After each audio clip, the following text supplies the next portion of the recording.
1,418 milliard de francs CFA. C'est le budget prévisionnel 2017 du programme d'analyse des systèmes éducatifs des États francophones et qui doit évaluer 15 pays dont le Gabon. Le budget a été arrêté par la réunion du comité de pilotage dirigé par le ministre gabonais de l'Éducation, président en exercice de la conférence des ministres de l'Éducation des États et gouvernements de la francophonie. Le point avec Edgar Ndjebi Doukaga.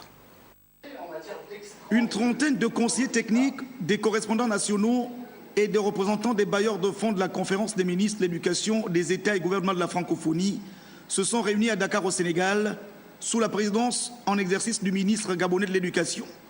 Première décision, le budget prévisionnel 2017 du programme d'analyse des systèmes éducatifs LAFCONFEMEN, 1,417 milliard pour se satisfaire des résultats du PASEC 2016. Rapport d'activité technique, rapport d'activité financière, les deux rapports ont été validés par le comité. Les participants ont ensuite apprécié les rapports d'évaluation des systèmes éducatifs des 11 premiers pays, lesquels pointent la scolarisation préprimaire, la modernisation des écoles, la formation des enseignants. Satisfaction du président de la Confémen. Nous avons pu apprécier la capacité de chacun de vous à contribuer à faire aboutir nos réflexions et de manière à produire ce procès verbal dont le relevé des décisions vient d'être lu et lequel relevé de décision permet de nourrir de très saines espérances. Nous avons la responsabilité de la Confémen et surtout de cet outil tout particulier que constitue le PASEC. Le PASEC 2017, qui va préparer l'échéance 2019, prévoit d'évaluer les systèmes éducatifs de 15 autres pays, le Gabon notamment. Jean-Félix Eyogo, c'est le nom de la nouvelle cuvée que vient de mettre sur le marché du travail l'École supérieure des arts et métiers ESAM avec la remise récemment des parchemins aux étudiants en fin de cycle de licence et master, toutes séries confondues. Bélin Bekita.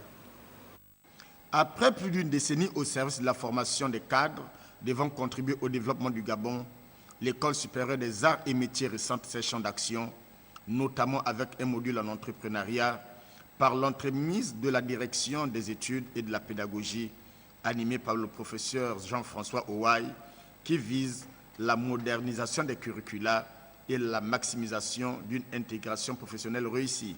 L'annonce a été rendue publique par le directeur général des SAM-UISD au cours de la cérémonie de remise de parchemin.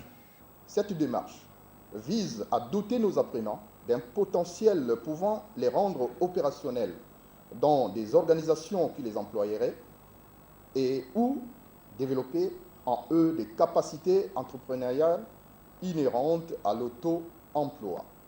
La cuvée Jean Eyogo est désormais opérationnelle. Je vais essayer de m'appesantir sur 3 aspects. Le premier, c'est la préparation. Le deuxième point, c'est l'opportunité. Et le troisième point sur lequel je vais parler, c'est les relations. La cérémonie de remise des licences et des masters dans les différentes filières de formation a été rehaussée par la présence d'éminentes personnalités de l'univers universitaire gabonais, dont le professeur Alain Ondo, invité spécial, ainsi que le professeur Ratanga Atos. Dans son souci constant d'encourager l'excellence, de nombreux lots et bourses d'études ont été remis aux étudiants méritants. Une chose est sûre, l'on peut dire que le Père Noël a également visité les lauréats qui, avec un sourire radieux, brandissaient leur sésame ouvre-toi comme cadeau de Noël.